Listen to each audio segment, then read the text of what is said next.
Okay, let's bow our head and pray and just come into the presence of God and say, gracious Father, Lord, through your Son Yeshua, through your Son Lord Jesus, we come to you. We thank you and we praise you for all the goodness and for all the wonderful things in our life, Father. I want to thank you, Lord, that you brought us together as one family to study, to learn your word, to grow in your wisdom and understanding, to grow in the strength of our spirit, Lord, that we will be able to reach out to you and cleave to you, Father, as your children, and be able to say, Abba, Father. Lord, I pray for everyone who are here online, that you touch them, fill them with your grace and your strength, and you fill them with your wisdom and your understanding. I put everybody into your precious hands, Lord Jesus, that in you, with you, through you, they may be made perfect, and the grafting into your covenant that you made with all humanity and with the Jewish people, Lord, be perfected in what we are doing, Lord. We're striving, we are less, we are short of any perfection, Lord. But we believe in faith that you will be able to bring us to that perfection. So thank you once again, Lord, and be with us. And we submit this entire teaching into your precious hands, Lord. I pray this in the Zerazut and the Arvut of your Son, Yeshua. Amen. Okay, friends. So last time we studied 139 and we've seen a couple of things that is very interesting. But today I want to touch upon a very basic, a very foundational topic about Adam. பிரியமானவர்களே, போன வாரம் வந்து சங்கீதம் 139ஆம் அதிகாரத்தை நம்ம வந்து வித்தியாசமான முறையில நாம கற்றுக்கொண்டோம். இன்னைக்கு வந்து மிக மிக அடிப்படையான, ரொம்ப ஃபவுண்டேஷனல், ரொம்ப அடிப்படையான ஒரு சத்தியமான ஆதாமை பத்தி நாம் இன்னைக்கு கற்றுக்கொள்ள போகிறோம்.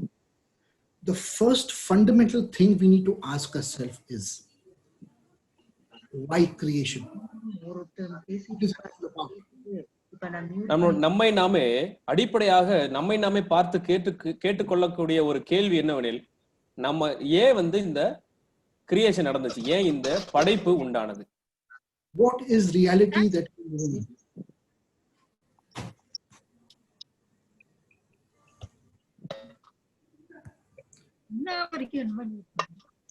Who's making a noise? Please mute. Yeah. What is this reality that we're living in? Do we deserve this reality? Do we deserve this life? இப்ப நடந்துட்டு இருக்கிற மெய்யான காரியங்களுக்கு நாம் தகுதியானவர்களா? இப்ப நடக்கிற மெய்யான காரியங்களை பற்றி நமக்கு என்ன இருக்கிறது? And last time we learned that if we try to search for God, that means if we have an attitude of down to top, we will get lost in the heavens. We will never ever find him. இப்போ போன வாரம் நம்ம என்ன பார்த்தோம்னா, நம்மில் இருந்து நமக்கு உள்ளான இடத்துல இருந்து நம்ம கடவுளை தேடுவோம்னா, கீழிருந்து மேல் வரைக்கும் கடவுளை தேடுவோம்னா நிச்சயமா நம்மளால கடவுளை கண்டுபிடிக்க முடியாது. We have to change the way we look at everything. நம்ம எப்படி நம்ம பார்க்கிறோம்ங்கற பார்வையினுடைய அந்த பார்வையினுடைய கோணத்தை நாம் மாற்றி பார்க்க வேண்டும். If I start looking at life and creation through the viewpoint from top to down, then I will be able to understand the viewpoint of God. இப்ப இருக்கிற மெய்யான படைப்புகளை பற்றி நான் தெரிந்து கொள்ள வேண்டுமெனில், மேலிருந்து கீழாக நான் நோக்கி பார்க்கும் பொழுது படைப்பினுடைய காரணத்தையும் கடவுள் எப்படி படைத்தார் என்பதையும் நாம் அறிந்து கொள்ள முடியும். And last time I don't know when it was, a week before that, where I also spoke to you all about the many levels that God has created and the importance as to why Adam came last, humanity came last out of all of creation. No sir, we didn't see this topic last week. Before last, I think. Okay. அதாவது தேவன் வந்து எல்லாவற்றையும் ஒவ்வொன்றாக படைத்து விட்டு ஆதாமை கடைசியிலே ஏன் படைத்தார் என்பதை நம்ம பார்த்தோம். அடுக்கடுக்கான. Now, In the book of Genesis in chapter 1, we read that God said, let there be light, and God said, let us make man in our image. ஆதியாகமம் 1ஆம் அதிகாரத்துல நீங்க வாசிச்சு பார்த்துட்டீங்கன்னா கடவுள் தன்னுடைய வாயாலே சொல்லுகிறார், வெளிச்சம் உண்டாக கடவுது என்று சொல்லுகிறார். மற்றொரு இடத்துல வந்து நமது சாயலாக மனுஷனை படைப்போமாக அப்படிங்கிற ஒரு வார்த்தையும் சொல்லுகிறார். And when God said, let there be light, and let there be heavens and the earth, and God said and said, my question is, who is God speaking to? இப்போ கடவுள் சொல்றாரு வெளிச்சம் உண்டாக கடவுதுன்னு சொல்றாரு, இன்னொரு இடத்துல பகலை ஆளுவது சந்திரன், இது மாதிரி உண்டாக கடவுதுன்னு தன்னோட வாயால அவர் சொல்றாரு. அப்படி யாரு கிட்ட அந்த விஷயத்தை அவர் சொல்லிட்டு இருக்கிறாரு? உண்டாக கடவுது அப்படிங்கிறது யாரு கிட்ட அவர் சொல்லிட்டு இருக்கிறாரு? Can I open this question out to everybody? Who is God speaking to? Do you all have any answers? இந்த கேள்வியை வந்து இங்க கூடியிருக்கிற உங்க எல்லாரையும் நான் கேட்கணும்னு ஆசைப்படுறேன். கடவுள் வந்து உண்டாக கடவுது அப்படின்னு சொல்லும் பொழுது அவர் யாரு கிட்ட பேசிட்டு இருக்கிறாருன்னு நீங்க நினைக்கிறீங்க? I'm opening out this one question. So if anyone wants to answer this, please go ahead. இந்த கேள்வி உங்களுக்கு முன்னாடி வைக்கிறேன். யாராவது பதில் அளிக்க வேணும்னு நீங்க விரும்புறீங்கன்னா நீங்க பதில் அளிக்கலாம்.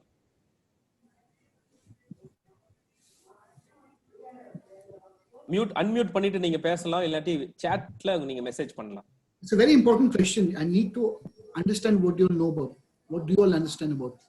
இது மிக மிக ஒரு முக்கியமான கேள்வி. இது நீங்க எந்த அளவுக்கு நீங்க புரிந்து வச்சிருக்கீங்க அப்படிங்கறத நான் தெரிஞ்சுக்க ஆசைப்படுறேன். மறுபடியும் நான் கேட்கிறேன், கடவுள் வந்து வெளிச்சம் உண்டாக கடவுது அப்படிங்கறத சொல்றாரு. அப்படி சொல்றத யாரு கிட்ட சொல்லிட்டு இருக்கிறாரு? உங்களுக்கு யாராவதுக்கு தெரியுதா? அதுக்கு நீங்க பதில் சொல்லும்படியா நான் கேட்டுக்கிறேன். So Dhanam sister says that. Yeah. Sir, can I do the answer? Yes. Please சொல்லுங்க. யாரு சொல்றீங்க? உங்க பேர் சொல்லுங்க.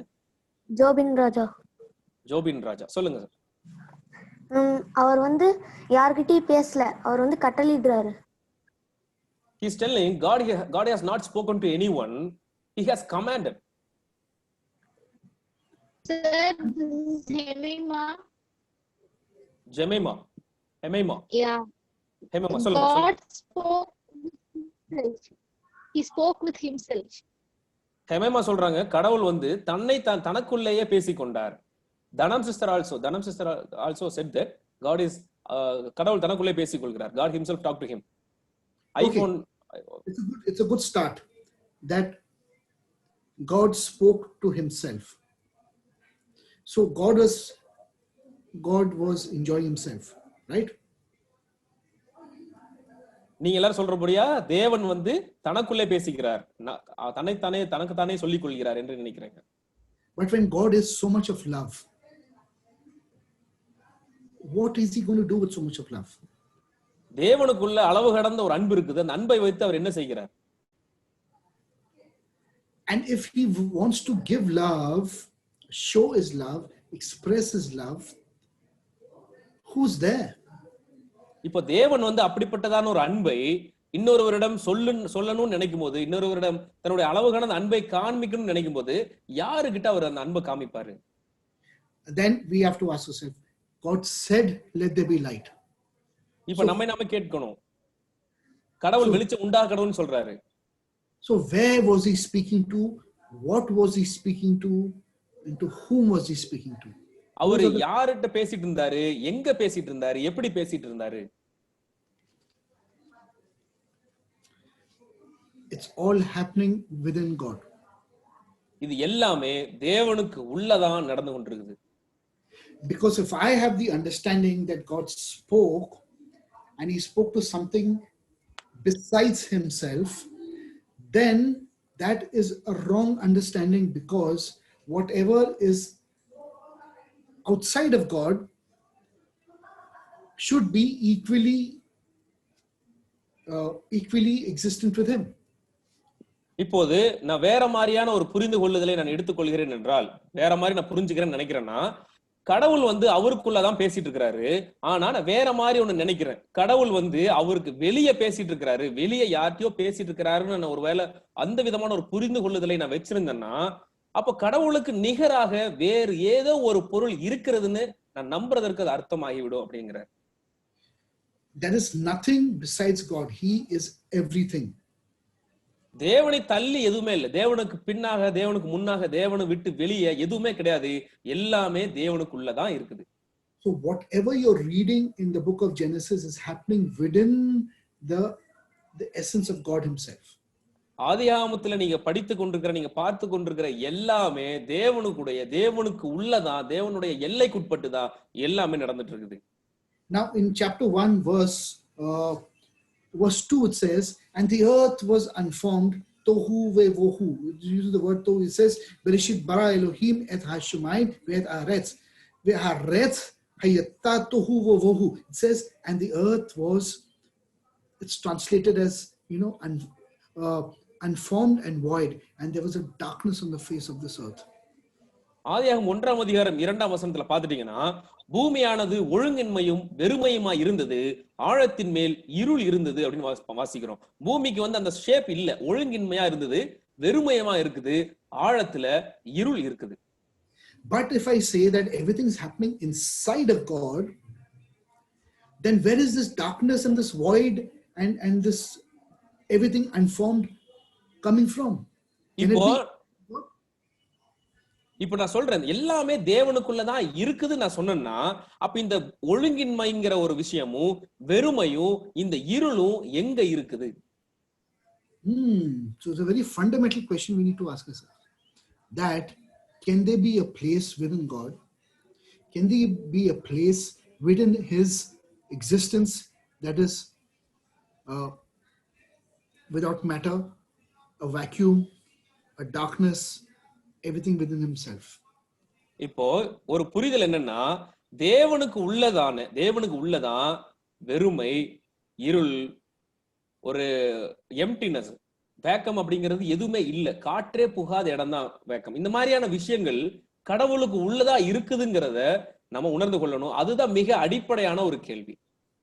Because God himself fills all reality. There is nothing outside of him. There is no such thing as outside of him. There is only him. தேவன் மட்டும்தான் இருக்கிறாரு, எல்லாமே தேவனுக்கு உள்ளதா இருக்குது, தேவனை விட்டு எதுவுமே வெளியே இல்லை அப்படிங்கறத அடிப்படையான ஒரு விஷயம். But there is a speciality in the nature of God.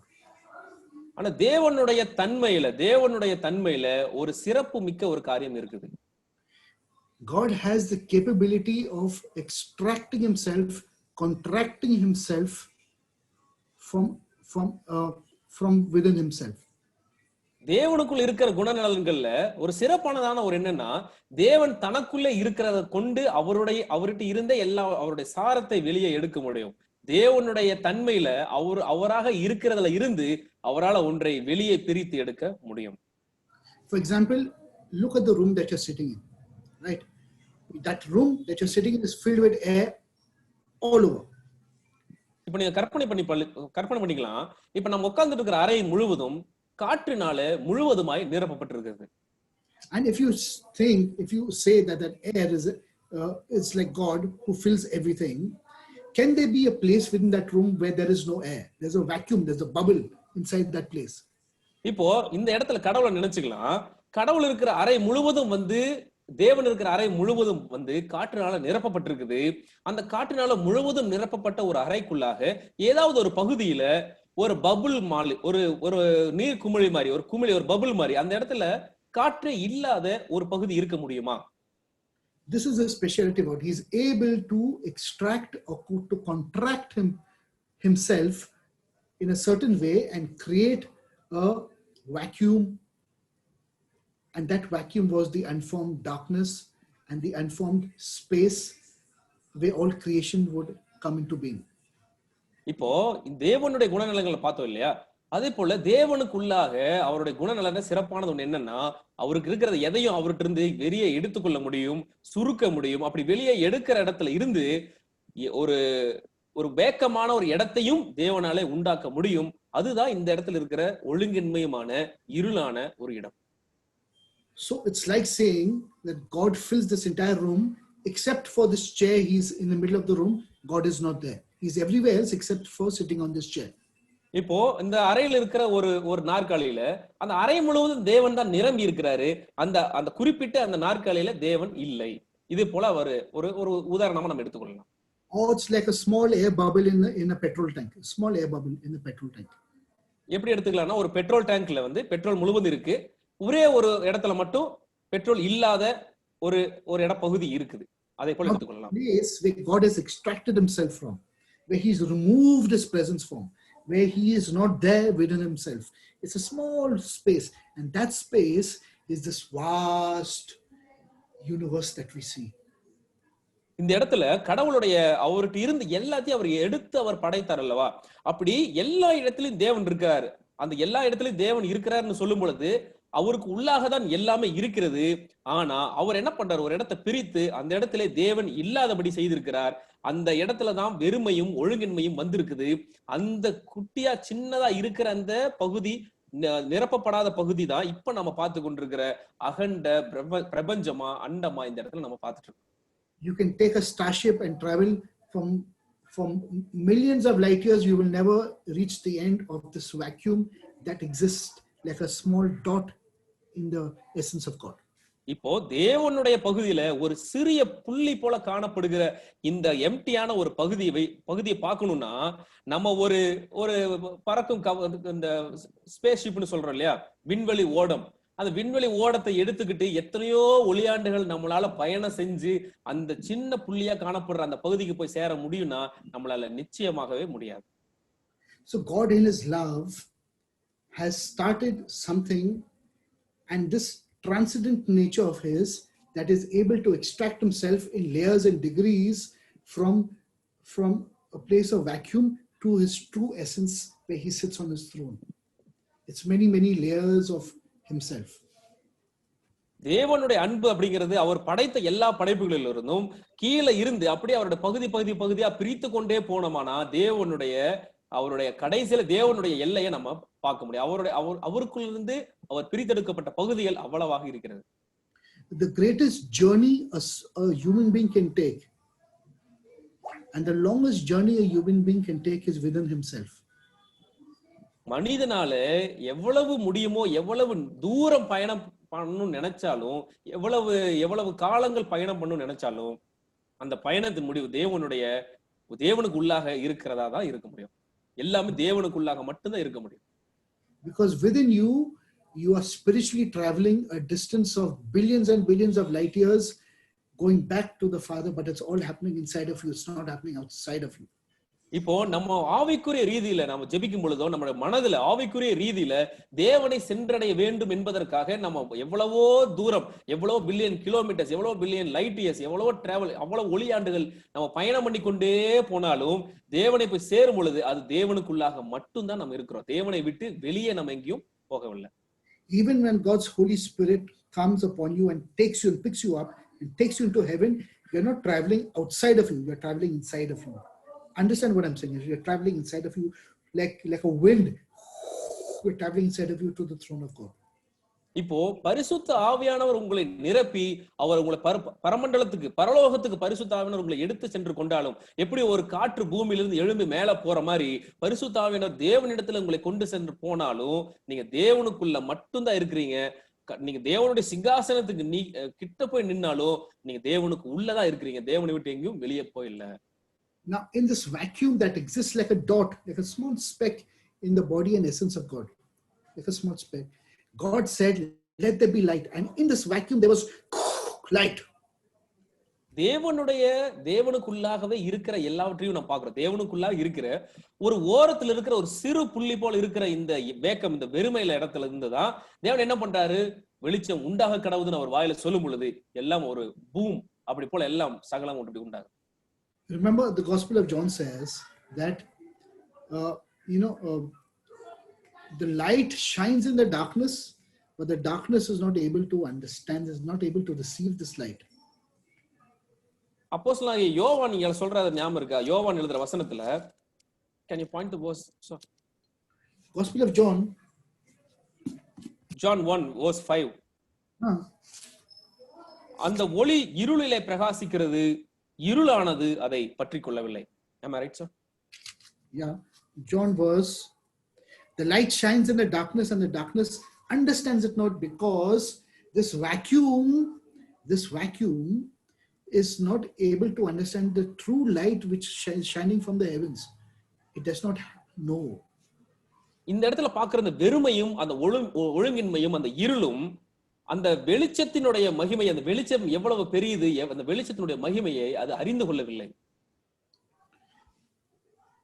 Now இருளுக்கு தெரியல அந்த வெளிச்சம் எப்படிப்பட்டதுங்கிறது அந்த சிறு புள்ளிக்கு தெரியல. It is likewise a human being is created in the image and likeness of God. இந்த விதத்துல தான் தேவனுடைய சாயலாக மனுக்குலம் முழுவதும் படைக்கப்பட்டுச்சு. We are the small microcosm of his image, his likeness, his attributes of who God actually is. தேவனுடைய சாயல் என்பதும் தேவனுடைய குணநலன் என்பதும் தேவனுக்கு இருக்கிற சுவாபங்கள் அவருடைய சிந்தை என்பதும் அவருக்கு மூலமா அவரால தான் அந்த சாயல்ல தான் நம்ம படைக்கப்பட்டோம். ஆனா அது வந்து ரொம்ப எப்படி ஒரு மைக்ரோஸ்கோப்ல பார்த்த ஒரு சிறிய உயிரி போல இருக்குமோ, அவருடைய இமேஜும் சரி, அவருடைய சாயலும் சரி, அவருடைய குணநலனும் சரி, மனுக்குலத்துக்கு அவ்வளவுதான் இருக்குது. But when I say image of God and likeness of God, the image of God does not mean that I say God has a face and he has hands and he has legs and he has toes and eyes and nose. Oh no, if I have to think that way, then I am bringing down the essence of God to a human being that God has created, and that becomes a kind of idolatrous situation. அதாவது இப்போ நான் மனுஷனா இருந்து தேவனுடைய சாயலாக நான் படைக்கப்பட்டேன் அப்படின்னுங்கிற ஒரு காரியத்தை நான் சிந்திக்கும் பொழுது, தேவன் என்னை போலவே அவருக்கும் வந்து கண்கள், காதுகள், மூக்கு, வாய், இந்த மாதிரி உடல் உறுப்புகள் இருக்கும்னு நான் நினைச்சேன். ஒருவேளை நான் சிந்திக்கிறேன் அப்படின்னா, தேவனை என்னுடைய அளவுக்கு அவரை தரம் தாழ்த்தி ஒரு மனிதனுக்கு நிகராக தரம் தாழ்த்தி இப்படித்தான் இருப்பார் அப்படின்னு நினைக்கிறது இந்த இடத்துல தவறா ஒரு அர்த்தமா கொள்ளப்படுது. God dwelt with humanity because he transcended from the light to the physical creation, and he took on the form of humanity. மனுஷனை படைக்கணும்னு நினைக்கும் பொழுது தேவன் என்ன பண்றாரு, அவருடைய சாயல் இருந்து ஒரு சிறு பகுதி, தேவனுடைய சாயல் இருந்து ஒரு சிறு பகுதி எடுத்துதான் மனுஷனை அந்த மனித தன்மையோடைய அவர் இறங்கி வந்து மனுஷனுக்குள்ள ஜீவிக்கு வராரு. அது சிறு விஷயமா தான் அந்த இடத்துல இருக்கிறாரு. Now in Genesis chapter 1, if you read verse 28, can you read verse 28? ஆதியாகமம் 1ஆம் அதிகாரம் 28ஆம் வசனம். பின்பு தேவன் அவர்களை நோக்கி, நீங்கள் பலுகி பெருகி பூமியை நிரப்பி அதை கீழ்ப்படுத்தி சமுத்திரத்தின் மச்சங்களையும் ஆகாயத்து பறவைகளையும் பூமியின் மேல் நடமாடுகிற சகல ஜீவ ஜந்துக்களையும் ஆண்டு கொள்ளுங்கள் என்று சொல்லி தேவன் அவர்களை ஆசீர்வதித்தார். Read it in English, sir? No, I'll tell you. But before we understand this verse, we must also read 27 and understand what 27 is saying. It says, and God created man in his image. In the image of God, he created them. Male and female, he created them. இப்போ ஆதியாகமம் 2ஆம் அதிகாரம் 28ஆம் வசனத்தை நம்ம புரிந்து கொள்ள வேண்டும்னா நம்ம 27ஆம் வசனத்தையும் நம்ம பார்க்கணும். 27ஆம் வசனம் என்ன சொல்லுதுன்னா, தேவன் தம்முடைய சாயலாக மனுஷனை சிருஷ்டித்தார், அவனை தேவ சாயலாகவே சிருஷ்டித்தார், ஆணும் பெண்ணுமாக அவர்களை சிருஷ்டித்தார். இப்போ தேவனுடைய சாயலாக ஒருவரை படைக்கல, தெம் அப்படின்னு சொல்றாரு. அப்படின்னா தெம்னா 2 பேர் அங்க படைக்கிறாரு. ஆதாம் ஏவாள், ஆணும் பெண்ணும், மேல் அண்ட் ஃபீமேல் அப்படின்னு தேவனுடைய சாயலாக 2 பேர் அந்த இடத்துல படைக்கிறார். It says God made man in his image, but where was the female? இப்போ இந்த இடத்துல பாக்குறோம், மனுஷனை வந்து ஆணை வந்து தேவன் தன்னுடைய சாயலாக படைத்தார்னு சொன்னா அங்க பெண் எங்கே போகிறார்? He created the female within the man, but he never told man about it. Can you come again, sir, please? He created the female aspect within the man, but he never told Adam about it. இப்போ ஆதாம்ட்டு இருந்துதான் ஏவாளை படைத்தார்னு சொன்ன தேவன் மனுஷனை வந்து ஆதாம்ங்கிறவனை தேவன் இருந்துதான் படைச்சார் ஆண்டவர் சொல்லல. And there was a reason for that. அதுக்கு ஒரு காரணம் இருக்கு. Am I right, sir? Please can you come again? What? Actually, God has told that Eve has taken from Adam. but he has never told that Adam has taken out of God. Am I right, sir? No. He never told Adam that he's hiding Eve inside of him. Sorry, இந்த இடத்துல என்ன சொல்றாரு? ஆதாம் இருந்துதான் ஏவாள் உண்டானதுன்னு சொன்ன தேவன் ஏவாள் இருந்து ஆதாம் உண்டானது அப்படின்னு எங்கேயுமே சொல்லல. And the reason was because he wanted Adam to appreciate Eve. இந்த இடத்துல ஏன் அது சொல்லலன்னா, தேவன் வந்து ஆதாமை வைத்து ஏவாள் எப்படிப்பட்டவள் அப்படிங்கறத புகழணும் அப்படிங்கிறதுக்காக அதை வைத்திருக்கிறார். ஏவாளை பார்த்து ஆதாம் வந்து நீ அழகா இருக்கிற அப்படின்னு சொல்லணும்னு எதிர்பார்த்திருக்கிறாரு. Okay, if we go to chapter 2 and read verse 18 and 19. ஆதியாகமம் 2ஆம் அதிகாரம் 18-19 வசனத்தை நம்ம வாசிக்கலாம். பின்பு தேவனாகிய கர்த்தர், மனுஷன் தனிமையா இருப்பது நல்லதல்ல, ஏற்ற துணையை அவனுக்கு உண்டாக்குவேன் என்றார். தேவனாகிய கர்த்தர் வெளியின் சகலவித மிருகங்களையும் ஆகாயத்தின் சகலவித பறவைகளையும் மண்ணினாலே உருவாக்கி ஆதாம் அவைகளுக்கு என்ன பேரிடுவான் என்று பார்க்கும்படி அவைகளை அவனிடத்தில் கொண்டு வந்தார். அந்தந்த ஜீவ ஜந்துக்கு ஆதாம் எந்தெந்த பேரிட்டானோ அதுவே அதற்கு பேராயிற்று. He says it's not good for man to be alone. மனுஷன் தனிமையா இருப்பது நல்லதல்ல. And therefore I will make him somebody who can be of help and assistance to him, to complete him. மனுஷன் பூரணமா மாறுவதற்கு, அவன் முழுமையா மாறுவதற்கு, அவன் தனிமையா இருக்கிறது நல்லதல்ல அப்படிங்கிறதுனால முழுமையா மாறுவதற்கு அவனுக்கு துணையாக உதவி செய்வதற்காக உதவியாளராக ஒருவரை ஏற்படுத்தணும் அப்படிங்கிறது தேவன் நினைக்கிறாரு. Now the first thing that God should have done after saying this was to create Eve. இது வந்து முதல்ல அவர் பண்ணியிருந்திருக்கலாம். ஆனா ஏவாள் அப்புறம் தான் அவர் படைக்கிறாரு. But what did God do? He says, verse 19 says, and God formed from the earth the wild beasts of the field and brought them before Adam to see what he would call them.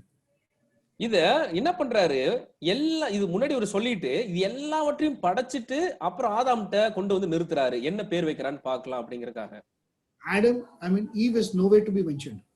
இந்த இடத்துல ஏவாளப்பட்டன எந்த இடத்துலயுமே ஏவாளப்பட்டன ஒரு பொருள் வரவே இல்லை. So he hid Eve inside Adam, and then he told Adam, he says, I'm giving you all the beasts of the field, go and see if you can find somebody to help you. அதாவது மனுஷன் தனிமையா இருப்பது நல்லதல்ல, அவனுக்கு ஒரு ஏற்ற துணையை உண்டாக்க வேண்டும் சொல்லிட்டு அடுத்தக்காரர் என்ன செய்யறாரு? பூமியில இருக்கிற எல்லா மிருகங்களையும் கொண்டு வந்துட்டு இதற்கு உனக்கு துணையா யாராவது இருக்கிறாங்களான்னு எடுத்துக்கோ அப்படிங்கிற மாதிரி சொல்றாரு. Come back to chapter 1 verse 28. And God said to them, be fertile and increase, fill the earth and master it, and rule the fish of the sea, the birds of the sky, and all living things that creep on the earth. இப்போ 1:28 வசனத்தை பாக்குறோம். தேவன் அவர்களை நோக்கி என்ன சொல்றாரு? நீங்கள் பழுகி பெருகி பூமியை நிரப்புங்க, அதை கீழ்ப்படுத்தி சமுத்திரத்தின் மச்சங்களையும் ஆகாயத்து பறவைகளையும் பூமியின் மேல் நடமாடுகிற சகல ஜீவ ஜந்துக்களையும் ஆண்டு கொள்ளுங்கள் என்று சொல்லி தேவன் அவர்களை ஆசீர்வதிக்கிறார். Adam was given the task to unify and to bring all of creation back into the unity to God himself, which was separated from God by way of transcendence and being far away from God. தேவனிடத்திலிருந்து பல பகுதிகளாக பிரிந்து ரொம்ப தேவனுக்கும் இந்த பூமியில் இருக்கிற உயிரினங்களுக்கும் நிறைய பிரிவு ஏற்பட்டது. அந்த பிரிவுகளை திரும்ப ஒன்றிணைப்பதற்காக உலகத்தில் இருக்கிற எல்லா ஜீவ ஜந்துக்கள், மாம்ச ஜந்துக்கள் எல்லாவற்றையும் ஒன்றிணைப்பதற்காக ஆதாமுக்கு இந்த முதல் காரியத்தை, இந்த பணியை தேவன் ஆதாம்கிட்ட கொடுக்கிறார். It was like a lab experiment that God was doing, where he created a laboratory, he created conditions in laboratory, and if the laboratory conditions were perfected, then he would bring it out into final production, into perfection and into eternity. இது எப்படி இருக்குது அப்படின்னா, ஒரு பரிசோதனை கூடத்துல சில பரிசோதனைகளை மேற்கொண்டு இது எப்படிப்பட்டதான பரிசோதனையா இருக்கும், இது நல்ல விதமா வருமா இல்லையா அப்படிங்கிற பல பரிசோதனைகளை மேற்கொண்டு அந்த பரிசோதனைகள் வெற்றி ஆகுது, நல்லபடியா நடக்குது அப்படின்னா அதை நித்தியத்துக்கு சேர்த்துக் கொள்வதற்காக தேவன் அதை அதை டெஸ்ட் பண்ணி பார்க்கிறார். That is why in verse 20 he says he gave Adam all authority in the heavens and on the earth to subdue it, the fish, the air, the breeze, and everything. He says you're supposed to use all the earth's resources and elevate it back to God again. That was the role of Adam. இந்த இடத்துல ஆதாமுடைய மிக முக்கியமான ஒரு பங்கு என்னவா இருக்குதுன்னா, இந்த 28ஆம் வசனத்துல பாக்குறோம், வானத்தையும் சரி பூமியும் சரி எல்லாத்தையும் சரி எல்லாவற்றுக்கும் மேலாக தேவன் ஆதாமுக்கு எல்லாவற்றையும் ஆளுகிற ஒரு அதிகாரத்தை ஆதாமுக்கு கொடுக்கிறாரு. எதுக்குன்னா, அதை வைத்து அதை அந்த அந்த அதனுடைய ரிசோர்சஸ் அதனுடைய காரியங்களை பயன்படுத்தி அதை பழுகி பெருகி செஞ்சு எல்லாவற்றையும் தேவனிடத்திலேயே நித்தியத்துல கொண்டு சேர்க்கிறதுக்காக தான் ஆதாமுக்கு இந்த பணியை கொடுத்திருக்காரு. இதுதான் ஆதாமுடைய முதல் பணியா ஒரு பங்கா இந்த இடத்துல இருக்குது. Remember, the physical creation was created much lower than the presence of God, and to be lifted, to be perfected by Adam and brought back to God. அதாவது தேவனிடத்திலிருந்து படைக்கப்பட்ட எல்லாமே தேவனை விட்டு ரொம்ப கீழே தான் இருந்தது, ரொம்ப தரம் தாழ்ந்துதான் இருந்தது. ஆனா அது எல்லாவற்றையும் படைத்து திரும்பவும் தேவனிடத்துல கொண்டு சேர்ப்பதற்காக தான் தேவன் இந்த காரியத்தை ஆதாம்கிட்ட கொடுக்கிறார். So what I'm trying to explain to you is that God separated within himself, gave what he separated, free will, and then gave that person the choice to say, now love me back. அதாவது தேவன் அவருக்குள்ளாக இருந்து, அவரை விட்டு எங்கேயும் போகல, அவருக்குள்ளாக இருந்து எல்லாவற்றையும் பிரித்து பிரித்து எல்லாவற்றையும் உண்டாக்கி இருக்கிறாரு. திரும்பவுமாய் அது எல்லாவற்றையும் அவருக்குள்ளாக சேர்ப்பதற்காக என்னை பல மடங்கு திரும்பவும் அந்த அன்பை கொண்டு எங்களை திரும்ப நேசி அப்படிங்கிறதுக்காக தேவன் இந்த காரியத்தை செய்கிறார். Therefore, it is a duty to go back to the Father and cleave to him and to thirst and hunger for him, because only when we have become one with him and we cleave to him, we will come into completion and perfection. தேவனிடத்துல திரும்பவுமாய் போய் சேருவது என்பது தேவன் மேல தாகம் கொண்டு தேவனுக்காக பக்தி வைராக்கியம் கொண்டு தேவனை அதிகமாய் நேசித்து அவரிடத்துல கிட்டி சேருவது மூலமா தான் நாம் முழுமை அடைகிறோம். அதுதான் நம்ம தேவனுக்குள்ளாக கிட்டி சேருவது மூலமா அந்த முழுமை அடைவதற்கான ஒரு காரியமா இருக்குது. By cleaving unto God, it resembles God by reflecting the essence of God himself. தேவனை இறுக பற்றி கொள்வது மூலமா தான் தேவனுடைய உண்மையான குணம் நம்மீது செயல்படும். அதன் மூலமா தேவனிடத்துல நாம் நெருங்கி இன்னும் அதிகமா அவர்கிட்ட கிட்டி சேருகிறோம். You're all understanding this. Is very important to understand. இந்த காரியத்தை உணர்ந்து கொள்வது மிக மிக அவசியம். இந்த காரியத்தை புரிந்து கொள்வது மிக மிக முக்கியம். Adam was supposed to take this creation which God created, which was separated from the presence of God, okay, and through working in the field, he was supposed to elevate it, by which Adam failed, and because he failed, all of which God had created for him also fell alongside with him. அதாவது தேவன் இந்த காரியத்தை நம்ம ரொம்ப புரிஞ்சுக்கிறது ரொம்ப முக்கியம். சந்தேகமா இருந்தா சைட்ல மெசேஜ் கூட நீங்க போடலாம். என்னன்னா, தேவன் ஆதாமுக்கு ஒரு பணியை கொடுக்கிறாரு. தேவன் இருந்துதான் எல்லாமே படைக்கப்பட்டது, தேவன் இருந்துதான் எல்லா காரியங்களும் படைக்கப்பட்டது. அந்த படைக்கப்பட்ட எல்லா காரியங்கள், எல்லா ஜீவராசிகள், மாம்ச ஜந்துக்கள் எல்லாவற்றையுமே பண்படுத்தி பாதுகாத்து பழுக வைத்து பெருக வைத்து எல்லாவற்றையும் திரும்பவுமாய் தேவனிடத்துல கொண்டு போய் சேர்க்கிறது தான் ஆதாமுடைய மிக மிக டாப்பான ஒரு முக்கியமான பணியாக ஆதாம் இருந்தது. ஆனா அந்த காரியத்துல ஆதாம் என்ன பண்ணிட்டாரு? தோத்து போயிடுறாரு. அந்த காரியத்துல ஆதாம் ஃபெயில் ஆயிடுறாரு. ஆதாம்ங்கிற ஒரு மனுஷன் தோத்து போனதுனால மனுக்குலம் முழுவதும் என்ன ஆகுது? தோத்து போகுது. அப்ப அந்த காரியத்தை திரும்பவுமே கொண்டு சேர்க்க நம்மளால முடியல. So Adam, that was formed on this earth, had such a great role and was given the responsibility of unifying creation. But we see our Lord Jesus, who was not formed on this earth, who came from above, from a much higher place, now is able to unify all of creation and take it back with him. அதாவது இந்த பூமியில படைக்கப்பட்ட, இந்த மண்ணுல படைக்கப்பட்ட இந்த ஆதாம் எல்லாவற்றையும் தேவனுக்குள்ளாக ஒருமித்து கொண்டு போய் சேர்க்க வேண்டும்ங்கிற இந்த பணியை செய்யறதுக்கு அவர் தவறிட்டாரு. ஆனா இந்த பூமியின் மண்ணுனால பிறக்காத இயேசு கிறிஸ்து, பரலோகத்திலிருந்து பிதாவிட்டிருந்து அப்படியே வந்த இயேசு கிறிஸ்து நம்ம எல்லாவற்றையும் தேவனிடத்துல ஒருங்கி சேர்ப்பதற்கு அவரால் நிச்சயம் முடியும். அவர் மட்டும்தான் நம்மளால தேவனிடத்துல கொண்டு போய் சேர்க்கிறதுக்கு பாத்துறாரு. Ultimately, the rectification of this world, and as Paul says in the book of Romans, for the creature groans to come into the inheritance and the perfection of creation. So all creation will be unified in Lord Jesus and be taken and brought into that perfection that God wanted to be done through Adam in the first place that failed. இப்போ இயேசு கிறிஸ்து என்ன பண்றாரு, தேவனிடத்துல எல்லாவற்றையும் ஒருமித்து பூரணமாக்கி தேவனுடைய சமூகத்துல கொண்டு போய் சேர்க்கிறாரு. இந்த பணியை ஆதாம் ஆரம்பத்திலேயே செய்வதற்கு அவரு தவறிட்டார். That is why Paul calls Jesus the second Adam. அதனாலதான் பவுல் வந்து இயேசு கிறிஸ்துவை இரண்டாம் ஆதாம் அப்படின்னு கூப்பிடுறாரு. There is something, பிந்தின ஆதாம் அப்படின்னு கூப்பிடுறாரு. This is something that Paul says that we have to understand why he calls him the second Adam. It is the role that Jesus has played where Adam failed. ஏன் வந்து பவுல் வந்து இயேசு கிறிஸ்துவ பிந்தின ஆதாம்னு சொல்றாரு அப்படிங்கறது அர்த்தம் இங்க விளங்குது. ஏன்னா அந்த பணியை ஆதாம் செய்ய தவறிட்டாரு. ஆதாம் எந்த காரியத்தை செய்ய தவறுனானோ அந்த காரியத்தை இயேசு கிறிஸ்து நிறைவேற்றி முடித்தார். So if we go now to chapter 2 and we look in verse 7. Let's read chapter 2 verse 7. ஆதியாகமம் 2ஆம் அதிகாரம் 7ஆம் வசனத்தை நம்ம வாசிக்கலாம். தேவனாகிய கர்த்தர் மனுஷனை பூமியின் மண்ணினாலே உருவாக்கி ஜீவ சுவாசத்தை அவன் நாசியிலே ஊதினார், மனுஷன் ஜீவாத்மாவானான். Okay, now what is the difference between this verse we read in chapter 2 and the verse we read in chapter 1 verse 27? Because in chapter 1 verse 27, and God created man.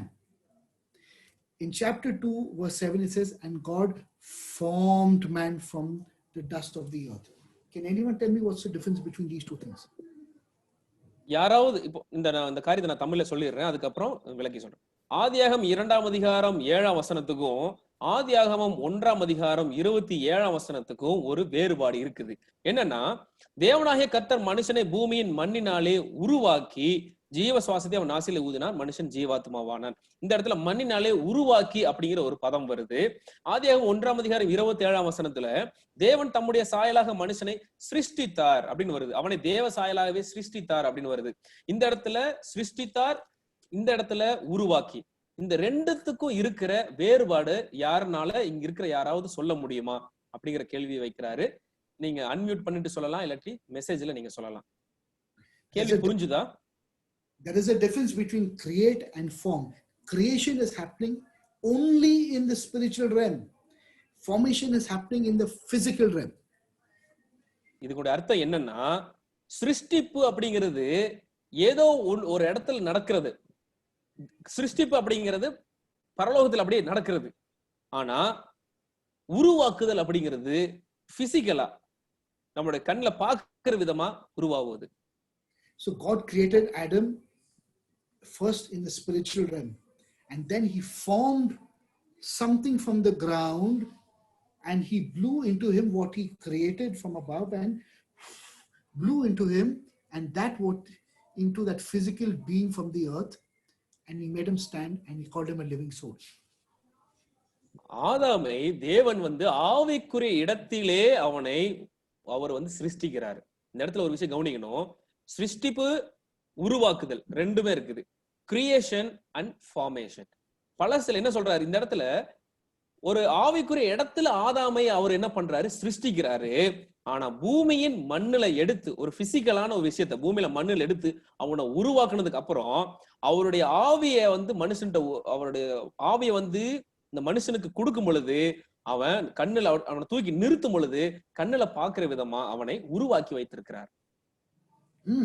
You all understanding this?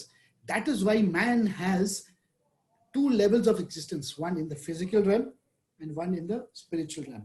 The spiritual realm is supposed to exert influence on the physical realm and take the physical realm into eternity. Super. என்ன சொல்றாரு, இந்த காரணத்தினால உங்களுக்கு இந்த காரணம் நல்லா விளங்குதான்னு பாருங்க.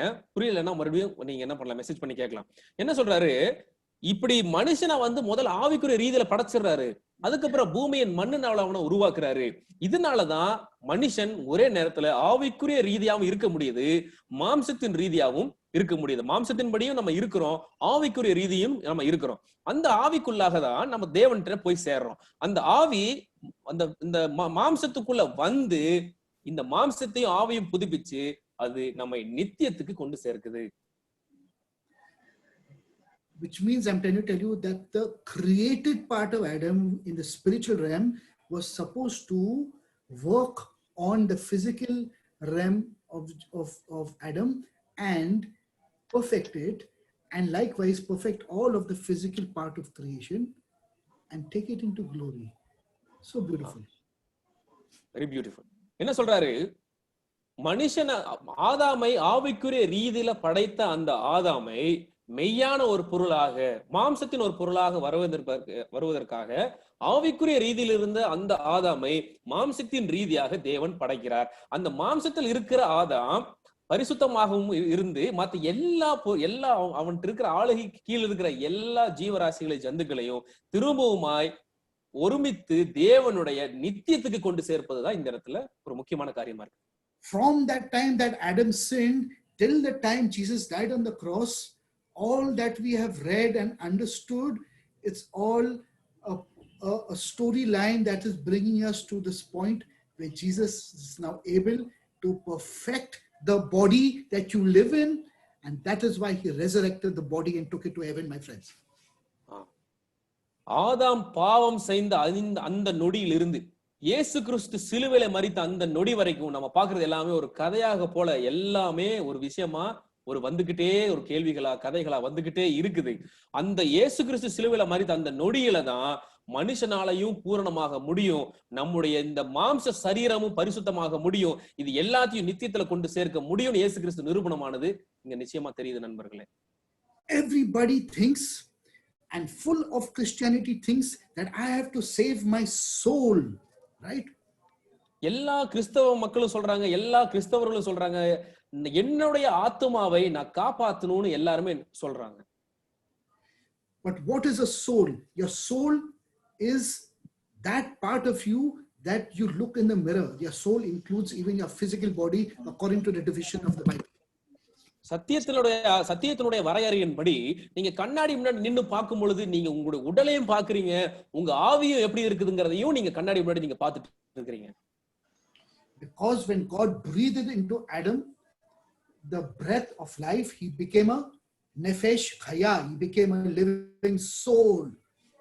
இந்த இடத்துல பாக்குறோம், ஆதாம் மாம்சத்தில் இருக்கும் பொழுது தேவன் அவனுடைய நாசியில் அந்த ஜீவ சுவாசத்தை ஊதும் பொழுது அவன் ஜீவ ஆத்துமாவானான். அவன் மனுஷனா இருக்கும் பொழுது அவன் ஜீவ ஆத்துமாவானான் அப்படின்னு பாக்குறோம். அப்படி கண்ணாடியில பார்க்கும்போது உங்களோட ஆத்துமாவையும் தான் நீங்க சேர்த்து பார்த்துட்டு இருக்கீங்க. Now you must be wondering when I'm going to tell you something. You have two souls inside of you. நான் இன்னொன்னு சொன்னா நீங்க ஆச்சரியப்படுவீங்க, உங்களுக்குள்ள இரண்டு ஆத்துமாக்கள் இருக்குது. And there are two different words in the Hebrew. One is the word nefesh, that is formed from the ground, your flesh and your body. That's nefesh, the animal soul. ஒன்னு வந்து ஒரு ஆத்துமான்னு சொல்லப்படுறது, நீங்க பூமியில படைக்கப்பட்ட பொழுது உங்களுக்குள்ள வந்த அந்த ஜீவ ஆத்துமா, அந்த ஒரு ஆத்துமா. The nefesh is the animal soul, because just like you eat, the animal eats, you sleep, the animal sleeps, you procreate, the animal procreates, you waste, the animal wastes. This is the animal soul that God formed from the dust of the ground. பூமியிலிருந்து மனுஷனை படைக்கும் பொழுது அந்த ஒரு ஆத்துமா, நெபேஷன் சொல்லப்படுற அந்த ஒரு ஆத்துமா விலங்குக்கு இருக்கிற ஆத்துமா மாதிரிதான் நமக்கும் அந்த ஆத்துமா இருக்குது. எப்படின்னா, விலங்கு எப்படி என்ன சாப்பிடுதோ அதை தான் நம்மளும் சாப்பிடுறோம். விலங்கு எப்படி வந்து பழுகி பெருகுதோ அதே போல நம்மளும் பழுகி பெருகிறோம். விலங்கு எப்படி வந்து அதோட கழிவுகளை செலுத்துதோ அதே போலதான் நம்மளும் அந்த கழிவுகளை பண்ணிட்டு இருக்கிறோம். இது வந்து தேவன் நமக்குள்ள வைத்திருக்கிற முதல் ஆத்துமாவாகிய விலங்குக்கு எப்படி ஒரு ஆத்துமா இருக்குதோ அதே ஆத்துமா தான் நமக்கு இருக்குது. And this nefesh, this soul that has come from the earth, which God has formed, has got its own beauty, it's got its own form, it's got its own shape, it's got its own visage, it's got its own talents, it's got its beauty. It's a beautiful creation of God. இப்போ மண்ணிலிருந்து தேவன் நம்மளை படைத்திருக்கிறாரு. அப்படி படைக்கும் பொழுது நமக்குள்ளே என்னென்ன தாளந்துகள் இருக்கணுமோ, என்னென்ன காரியங்கள் நமக்குள்ள செயல்படணுமோ, எப்படிப்பட்டதான காரியங்களை இந்த தேவன் நம்மளை எதிர்பார்த்து வைத்திருக்கிறாரோ அந்த காரியங்கள் அப்படியாகவே இந்த பூமியிலிருந்து படைக்கப்பட்ட நமக்கும் இருக்குது. அவ்வளவு அழகான தேவன் நம்மளை படைத்திருக்கிறார். But the divine soul that is blown, the breath which comes from God is the divine soul that emanates from God above and comes and resides inside the soul, and the two become one. இந்த இரண்டாவது ஆத்துமா நான் சொன்னது என்னன்னா, பரலோகத்திலிருந்து தேவன் இருந்து அவருடைய நாசியிலிருந்து தேவன் நமக்குள்ளாக அவருடைய காற்றை அவருடைய ஆவியை அவர் ஊதும் பொழுது அவர்கிட்ட இருந்து வந்த அந்த தெய்வீக ஆத்மாவா இருக்குது, ஒரு டிவைன் சோலா இருக்குது. அதை நான் வந்து அங்க பரலோகத்துல இருந்து தேவன் இருந்து நமக்கு நேரடியா நமக்குள்ள வந்திருக்குது. அது வந்துதான் நம்மை ஒரே ஆத்மாவாக, ஜீவ ஆத்மாவாக நம்ம இணைத்து உருவாக்கி இருக்குது. When you are born again, it's the divine soul that gets invigorated and starts coming back to life again. Come again, sir. When you're born again and you're anointed by the Holy Spirit, it's your divine soul that gets invigorated and starts living again. இப்போ பரிசுத்த ஆவியானவர் உங்களை வந்து அபிஷேகிக்கும் பொழுது, பரிசுத்த ஆவியானவர் உங்களை வந்து நிரப்பக்கூடிய அந்த நேரத்துல உங்களுடைய உடல் திரும்பவும் உயிர் பெற்றது போல அப்படியே ஒரு சிலிர்ப்பு உண்டாக்கி, ஒரு அதிர்வு உண்டாக்கி, திரும்பவுமாய் உங்களுடைய ஆத்மாவை அது புதுப்பிக்கிறதாக இருக்கிறது. And it starts exerting influence on the earthly soul, the nephesh, and it starts changing the earthly soul and bringing it into perfection. That's the purpose and that's the role. நமக்கு இருக்கிற அந்த நோக்கமும் நமக்கு இருக்கிற அந்த பங்கு என்னன்னா, பரிசுத்த ஆவியானவர் நம்மளை வந்து நிரப்பும் பொழுது ஒரு ஆத்மா வந்து உயிர் பெற்ற ஒரு ஆத்மாவாக இருக்கும் பொழுது, இந்த பூமிக்குரிய ஆத்மான்னு பார்த்தோம், அந்த காரியத்தை அது திரும்பவுமாய் பூரணப்படுத்தி தேவனுக்கு ஒரே ஆத்மாவாக பூர்ணமாக்கின ஒரு தெய்வீக ஆத்மாவாக அது எழுப்பி நிற்கப்படுகிறது. We have to get it out of our mind that it is my soul, my spiritual being that needs to be saved. My friend, it's not your spiritual self that needs to be saved. It is your physical body that needs to be saved and resurrected. அதாவது கண்மானவர்களே, உங்களுடைய ஆவி புதுப்பிக்கப்படணும்னு சொல்லும் பொழுது ஏதோ உங்க உடம்புல இருக்கிற ஆவிக்குரிய செல்லுகளோ, பிசிக்கலா இருக்கிற செல்லுகளோ வந்து புதுப்பிக்கப்படுவது இல்லை. உங்களுடைய ஆத்மா புதுப்பிக்கப்படும் பொழுது உங்களுடைய பூமிக்குரிய ஆத்மாவும், இந்த பிசிக்கலா இருக்கிற இந்த மாம்சத்துக்குரிய ஆத்மாவும் ரட்சிக்கப்பட்டு அது வந்து உயிர் தெள வேண்டும். Resurrected and salvation should be attained. So when you are perfecting yourself, and I'm helping my brother and my sister to perfect herself, and we all perfecting ourselves, we will be able to lift Krishna. Remember Jesus said, he says, if I be lifted up, I will take all souls unto me, he says. இந்த இடத்துல நம்மளுடைய ஆத்மா, ஆவிக்குரிய ஆத்மா புதுப்பிக்கப்பட்டு உயிர் தழும் பொழுது நம்மோடு இருக்கிற பக்கத்தில் இருக்கிற நம்முடைய சொந்தம், நம்முடைய வீட்டில் இருக்கிறவங்க, நம்முடைய சொந்தக்காரங்க, நம்முடைய நண்பர்கள் எல்லாரையுமே புதுப்பித்து எடுத்துக்கொள்வதற்காக நாம் என்ன பண்ணுவோம்? பிரயாசப்படுவோம். நம்மை போல அந்த ஆத்மாவை ரட்சிக்கப்படணுங்கிறதுக்காக ரொம்ப பாரம் கொள்ளுவோம். அப்படி இருக்கிறத காரியத்தை தான் இயேசு கிறிஸ்து என்ன சொல்றாரு? நான் போயிட்டு உங்களை எல்லாரையும் வந்து எனக்குள்ளாக சேர்த்து கொள்ளுவேன் அப்படிங்கிற காரியத்தை தான் இந்த இடத்துல சொல்றாரு. So let us ask ourselves a question now. Which is the most important part of you? Is it the spiritual side of you, or is it the body that you're living in? நான் உங்களுக்கு எல்லார்கிட்டயும் ஒரு கேள்வி கேட்க ஆசைப்படுறேன். நமக்குள்ள எந்த காரியம் ரொம்ப முக்கியமானதாக இருக்கிறது? நம்முடைய ஆவிக்குரிய அந்த வாழ்க்கையா, இல்ல நம்ம வாழ்ந்து கொண்டிருக்கிற இந்த சரீரத்தின் வாழ்க்கையா? You will all tell me soul, but you don't know what you're saying. Sorry sir.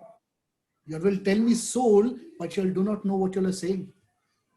நீங்க சொல்லுவீங்க ஆத்மா தான் வேணும் அப்படிங்கிற மாதிரி சொல்லுவீங்க. So now let me explain to you the different levels of the soul. The physical body is the lowest level that lives only in time. அதாவது உங்களுக்கு ஆவி அப்படிங்கிற காரியத்தை குறித்து நான் உங்களுக்கு விளக்கி சொல்ல ஆசைப்படுறேன். அதுக்கு சில பகுதிகள் இருக்குது. அந்த ஆவிக்குரிய பகுதியில அடிப்படையான ஒரு பகுதி என்ன அப்படின்னா, உங்களுடைய மாம்சத்தின் பிசிக்கலா இருக்கிற ஒரு வாழ்க்கை. Everything else of a human being inside lives in eternity. It lives outside of time and space. இது அந்த குறிப்பிட்ட காலத்துக்கு மட்டும்தான் அந்த இடத்துல வாழ்ந்துட்டு இருக்குது. அது நித்தியத்துக்கு can you come again sir? That physical body will go to? The physical body is like a vessel that lives in time and space. அதாவது இப்போ நம்ம வாழ்ந்துட்டு இருக்கிற இந்த சரீரம் அப்படிங்கிறது ஒரு பாத்திரத்தை போல, அது அந்த குறிப்பிட்ட இடத்துல மட்டும்தான் இருக்கு. The divine soul inside of you lives outside of time and space. அந்த ஆவிக்குரிய ஆத்மா அப்படிங்கிறது அது நேரம் காலத்துக்கு உட்பட்டதல்ல, அதுக்கு அப்பாற்பட்டதான ஒரு ஜீவன். So inside of you, your nephesh, your flesh and your blood is called the animal soul. It's called the nephesh. Inside of that is the spirit, the ruach. இப்போ அந்த நெஃபேஷ் அப்படிங்கிற சொல்ற பதத்துக்கான அர்த்தம் என்னன்னா, இப்போ அனிமல் சோல்னு பாக்குறோம் இல்லையா, ஒரு மிருகத்தினுடைய ஆத்மா, மிருகத்தினுடைய பாடி, அதே போல நமக்கு ஒரு பாடி, ரத்தம், மாம்சம் இருக்குது இல்லையா, இது வந்து ஒரு குறிப்பிட்ட இடத்துல மட்டும்தான் அந்த இடத்துல இருக்க முடியுது. Within that spiritual being, it's like one into the other. Within that spiritual being, there is also the thing called the divine soul called the neshama. அதுக்குள்ளதான் அந்த டிவைன் சோல் அப்படிங்கிற ஒரு ஆத்மா இருக்குது. அது ஒன்றுக்கொன்று இணைஞ்சுதான் உள்ளுக்குள்ளதான் அது இருக்குது. Within that divine soul breath, there's a thing called khaya, called life. There is life. அந்த ஒண்ணுக்குள்ள ஒண்ணா இருக்கிற இடத்துலதான் அந்த உயிர் அப்படிங்கிற ஒரு இடம் வருது. And within that life, the innermost portion of a human being is the ability to become one with God, the cleaving, the becoming oneness with God the Father. அப்படி இருக்கிற அந்த ஆத்மானுடைய உள்ளுக்குள்ள ஆழ்ந்த ஒரே ஒரு இடத்துல மட்டும்தான் தேவனிடத்துல நெருங்கி சேர்வதற்கான அந்த காரியத்தை அது கொடுக்குது. Adam was created to have all 5 of these levels accessible to God. ஆதாமை படைக்கும் பொழுது இந்த 5 லெவலும் தேவனிடத்துல போய் சேருவதற்காக தான் ஆதாம் படைக்கப்பட்டார்.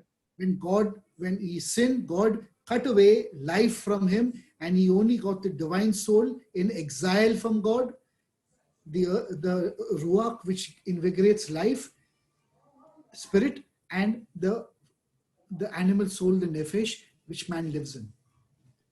ஆதாம் பாவம் செய்யும் பொழுது அந்த முதலாவது லெவல்ல இருந்த அந்த வாழ்க்கை, இந்த உயிரை வந்து தேவன் எடுத்துடுறாரு. அதுக்கப்புறம் இருக்கிற அந்த 4 லெவல்ல தான் ஆதாம் வாழ்ந்துட்டு இருக்கிறாரு. ஒண்ணு வந்து டிவைன் சோல், தெய்வீகமான அந்த ஆத்மான்னு சொல்றது ஒண்ணு. அடுத்து அவரு third one, sir? The spirit and the nephesh. அந்த உள்ளுக்குள்ள இருக்கிற அந்த ஆவி. அடுத்து மாம்சத்தின்படியாக இருக்கிற அந்த எப்படி மிருகங்கள் இயல்பா நடந்து கொள்ளுதோ அதே போல இருக்கிற ஒரு ஆவி. இது மட்டும்தான் ஆதாம் இருக்குது. So your spirit, your divine soul, and your animal soul is in exile from God because we do not have access to the Father. இப்போ இந்த 3 இருக்கும் பொழுது நம்மளால தேவன்கிட்ட நேரடியாக போய் தேவனிடத்துல நம்மளால போய் சேர முடியாம இருக்குது. But God created Adam like a bouquet. All 5 had to be like one being. ஆதாமை இந்த 5 விதமான காரியங்களும் ஒரு பொக்கே, ஒரு மலர் கொத்தை போல எல்லாம் இணைந்து தேவனிடத்துல ஒன்றாக இருப்பதுதான் தேவன் வந்து அந்த நோக்கத்துக்கு தான் தேவன் ஆதாமை படைத்தார். And when he sinned, God said, the day you sin, you will die, which means the animal soul, the flesh will start breaking away from this and falling apart. The eternal will separate from the mortal. இந்த இடத்துல மனுஷனை நீ பாவம் செய்யற நாள்ல சாகவே சாவாய் அப்படின்னு ஆண்டவர் சொன்னதுக்கான அர்த்தம் என்னன்னா, அவனுடைய அந்த அனிமல் சோல்னு சொல்லப்படுற அந்த காரியம் வந்து அது வெளியே வர ஆரம்பிச்சதுக்கு அப்புறம் தேவன் இருந்து நம்ம ரொம்ப பிரிய ஆரம்பிச்சிடறோம். தேவனுக்கு நமக்கும் ஒரு பெரிய பிளவு உண்டாகிடுது. And God never created us to be separate. He created us to be a complete one being, a 5-fold one being. தேவன் நம்மை ஒரு பொழுதும் பிரித்து வைத்திருப்பதற்காக தேவன் நம்மை ஒருபோதும் படைக்கவில்லை. தேவனோடு இணைந்து அந்த 5 காரியங்களும் ஒன்றாக இணைந்து தேவனிடத்தில் இருக்க வேண்டும் என்பதற்காக தான் தேவன் அதை படைத்தார். Sir, can you come again with that 5 different things so that we can take a note? Okay, can I little confusion in one second. Okay, let me try and draw this for you all. I'll try and draw this for you. Okay, sir.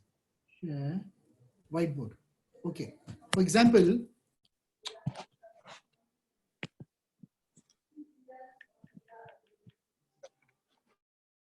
okay, now there is, this is the vessel which is the animal soul, the nephesh, right? இப்ப பார்த்துட்டு இருக்கிற இந்த பாத்திரம் தான் animal soul அப்படிங்கிற நெஃபேஷ் அப்படிங்கிற ஒரு பதம். Inside this is the spirit. இதுக்குள்ளாக நம்மளுடைய ஆவி இருக்கிறது. Inside this is the divine soul or the neshama, the breath of God. இதான் வந்து ஆவி, கர்த்தர் கொடுத்த அந்த ஜீவ ஆத்மா அப்படின்னு சொல்லப்படுற அந்த பகுதி இந்த இடத்துல வருகிறது. இந்த 3வது part. Inside this is the life. இதுக்குள்ளதான் நம்மளுடைய ஜீவன் தங்கி இருக்கிறது. And this life now, we have 1, 2, 3, 4, and inside this life is the oneness with God. இதுக்குள்ளாக அந்த அந்த கர்த்தர் கொடுத்த அந்த ஜீவனுக்குள்ள இருக்கிற அந்த பகுதி தான் தேவனோடு இணைந்திருக்க செய்கிற ஒரு பகுதி. The problem is that when Adam sinned, we only got access to this. மனுஷன் பாவம் செய்யற நேரத்துல அந்த தேவனோடு ஒருங்கிணைக்க செய்கிற அந்த பகுதியை நம்மளால நெருங்கி சேர முடியவில்லை. அதை தவிர மற்ற எல்லாம் தான் இருக்குது. The life and the oneness before the Father was not accessible, and God drove us out from the innermost portion of our being. நம்ம அந்த பாவம் செய்யற நேரத்துல சாகவே சாவாய்னு சொன்ன பதம் என்னன்னா, இந்த ஒன்னஸ் தேவனோடு ஒருங்கிணைக்க செய்கிற அந்த வாழ்க்கை நம்மகிட்ட இருந்து எடுபட்டு போயிருச்சு. This oneness is called Yachad in Hebrew. Yachad அப்படின்னு சொல்லப்படுறதுதான் ஹீப்ரூல oneness. It's from where you get the word Yahuda, which means Yahudi, which means Jew. So a Jew is somebody who has this oneness with God. இந்த யக்காத் அப்படிங்கிற எபிரேய பதம், யக்காத் அப்படின்னா தேவனோட oneness ஒருங்கிணைத்து இருப்பதற்கான அர்த்தம். இந்த யக்காத் அப்படிங்கிற சொல்லில் இருந்தா யஹூதி அப்படிங்கிற ஒரு சொல் வருது. அதற்கு காரணம், அதுக்கு அர்த்தம் என்னன்னா யூதன். யூதன்கிற சொல் தேவனோட ஒருங்கிணைக்க இருக்கிறதுக்காக வர ஒரு சொல், ஒரு பெயர்.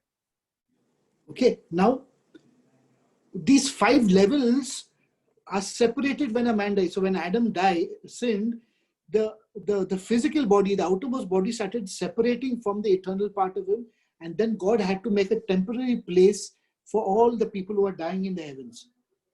இப்போ மனுஷன் சாகும் பொழுது இந்த தேவன் இருக்கிற அந்த ஒருங்கிணைத்து வாழ்ற அந்த பகுதியை அந்த பகுதியை போய் சேருவதை நம்மளால அடைய முடிவதில்லை. அதற்காக தேவன் என்ன செய்யறாரு, மனித ஆத்துமாக்கள் செத்தா எங்க போகணுமோ அங்க போவதற்காகவே ஒரு தனி பகுதியை தேவன் உருவாக்கி வைக்கிறார். And then at the end of time, that those who have been separated and gone up to heaven in a temporary place will be brought back and given a new body. Slowly, sir. Those who are separated in the heavens will be brought back and given a new body in the world to come. இனி வரப்போகிற புதிய உலகத்துல எந்தெந்த ஆத்துமாக்கள் எல்லாம் பிரிக்கப்பட்டு அந்த தனியான இடத்துல போய் சேருதோ அவங்க எல்லாம் ஒரு புதிய சரீரம் உருவாகி அவர்கள் திரும்பவுமாய் அந்த இடத்துக்கு சேருவார்கள். Okay, so this 5 levels was created by God to be a oneness. இந்த 5 பகுதிகளும் தேவனோடு ஒன்றாக இருப்பதற்காகவே தேவனால் ஏற்படுத்தப்பட்டவை. So this separation is something that God never intended, and God wants to bring this oneness back again to humanity. தேவன் இந்த பிரித்து வைக்கிறது அப்படிங்கறத தேவன் ஒருபொழுதும் அவர் சிந்தித்ததில்லை. நம்ம தான் அப்படி பண்ணிட்டோம். ஆனா திரும்பவுமாய் தேவன் எல்லாவற்றையும் ஒருங்கிணைப்பதற்காக தேவன் பிரயாசப்படுகிறார். That is why Jesus had to die to resurrect the body to make it one all over again. அதனாலதான் இயேசு கிறிஸ்துவினுடைய சரீரம் மரிக்க வேண்டியதாக இருந்தது. அப்படி மரித்து போவதன் மூலமாக திரும்பவுமாய் தேவனிடத்துல ஒருங்கிணைத்து கட்டப்படுவதற்காக அவர் மரிக்க வேண்டியதா இருந்தது. Because if the body is not important, then Jesus would not have resurrected the body. இப்போ அந்த இடத்துல சரீரம் முக்கியம் இல்லைன்னு நினைச்சிருந்தா அந்த சரீரத்துல தேவன் உயிர் தெழுந்திருக்க மாட்டார். Now I want you to turn to the Gospel of John. யோவான் verse 11. போலாம். Verse 11. 1:11 sir. No, Gospel of John chapter 17 verse 11. அப்போஸ்தலன் யோவான் எழுதினது 17ஆம் அதிகாரம், யோவான் 17ஆம் அதிகாரம் 11ஆம் வசனம். நான் இனி உலகத்தில் இரேன், இவர்கள் உலகத்தில் இருக்கிறார்கள், நான் உம்மிடத்துக்கு வருகிறேன். பரிசுத்த பிதாவே, நீர் எனக்கு தந்தவர்கள் நம்மை போல ஒன்றா இருக்கும்படிக்கு நீர் அவர்களை உம்முடைய நாமத்தினாலே காத்துக்கொள்ளும். That they may be one as we are one. Right? That's what he says, right? அவர்கள், அதாவது நாம ஒன்றா இருக்கிறது போல அவர்களும் ஒன்றா இருக்கும்படியாக அப்படிங்கிற அந்த வார்த்தை வருது. Now read verses 20, 21, 20 and 21. 20, 21 and 22. யோவான் 17ஆம் அதிகாரம் 20, 21, 22 வசனங்களை நான் வாசிக்கிறேன். நான் இவர்களுக்காக வேண்டிக் கொள்ளுகிறதும் அல்லாமல் இவர்களுடைய வார்த்தையினால் என்னை விசுவாசிக்கிறவர்களுக்காகவும் வேண்டிக் கொள்ளுகிறேன். அவர்கள் எல்லாரும் ஒன்றாய் இருக்கவும், பிதாவே நீர் என்னை அனுப்பினதை உலகம் விசுவாசிக்கிறதற்காக நீர் என்னிலேயும் நான் உம்மிலேயும் இருக்கிறது போல அவர்கள் எல்லாரும் நம்மில் ஒன்றாய் இருக்கவும் வேண்டிக் கொள்கிறேன். நாம் ஒன்றாய் இருக்கிறது போல அவர்களும் ஒன்றாய் இருக்கும்படி நீர் எனக்கு தந்த மகிமையை நான் அவர்களுக்கு கொடுத்தேன். Praise God for this. You know, we do not know the great responsibility that God gave Adam. We cannot even understand it. நம்மளால தேவன் ஆதாமுக்கு எந்த விதமான ஒரு பொறுப்பை கொடுத்தார் என்பதை நம்மளால விளங்கிக் கொள்ளவே முடியல. But God gave Adam a sufficiently perfect world to perfect himself further. ஆனா தேவன் வந்து அவன் பூரணமாகி கொள்வதற்கு வேண்டுமான எல்லாவற்றையுமே தேவன் அவனுக்கு ஏற்படுத்தி கொடுத்திருந்தார். But he failed, and our Lord Jesus perfected everything for which he failed him. இப்போ ஆதாம் வந்து என்ன பண்ணிட்டாரு? அவர் வந்து தோற்று போய் விட்டார். ஆனா தோற்று போனது எல்லாவற்றையும் நிறைவாக்கி ஒன்றாய் இருப்ப செய்வதற்கு இயேசு கிறிஸ்து வந்து அந்த காரியத்தை நிறைவேற்றி முடித்தார். If you want to understand the role and the purpose of what Adam is, look at what Jesus has done. இப்போ ஆதாமுடைய பங்கும் ஆதாமுடைய நோக்கம், ஆதாம் உண்டாக்கப்பட்டதற்கான நோக்கம் எது நம்ம அறிந்து கொள்ள வேண்டும் என்றால் இயேசு கிறிஸ்து செய்ததை நம்ம பார்த்தாலே அது போதுமானதாக இருக்கிறது. Now friends, there are many other things I can speak to you from the book of Genesis, verse by verse. But you know, it's going to take a long time for you all to absorb so many deep truths of the Bible. அன்பானவர்களே, நான் இப்படி பேசிக்கொண்டே இருந்தால் ஆதியாகமத்திலே ஒவ்வொரு வசனமாக நாம் ஆழமாக பார்த்து பேசிக்கொண்டே இருக்கலாம். இதை இப்பொழுது நம்மளால நிச்சயமாக புரிந்து கொள்ள முடியாது. மிக ஆழமான ஒரு காரியங்களாக இதெல்லாம் இருக்கிறது. But hopefully when we have the time in the years and months ahead, we will keep going and keep studying these deep things, and our faith and our walk with God will be deeper and more rich. இப்போ இனி வரும் காலங்கள்ல நேரம் இருக்குது, மாதங்கள் இருக்குது, இனி வரும் காலங்கள்ல நம்ம சத்தியத்தை படித்துக்கொண்டே இருக்கலாம். அப்படி சத்தியத்தை படிக்கும் பொழுது தேவனோடு நம்மளுடைய இணைந்து நடப்போம். நம்முடைய ஆவிக்குரிய விஷயங்கள்ல நம்ம அதிகமாய் ஆழமாய் வேரூன்றி நம்ம வளருவோம். But I think today is enough. I think we've studied and I've given you all very deep secrets of the scriptures for you all to reflect and praise God and thank God for who he is. தேவனை பற்றி அறிந்து கொள்வதற்கும் தேவனை துதிப்பதற்கும் அவரை மகிமைப்படுத்துவதற்குமான காரியங்கள், ஆழமான ரகசியங்களை இன்று நாம பார்த்தோம் அப்படிங்கறத நான் ரொம்ப நம்புறேன். So I'm going to stop here, but I'm going to ask if you all have any questions, anything you all want to discuss, let me know please. Okay, நான் இதோட நான் நிறுத்தி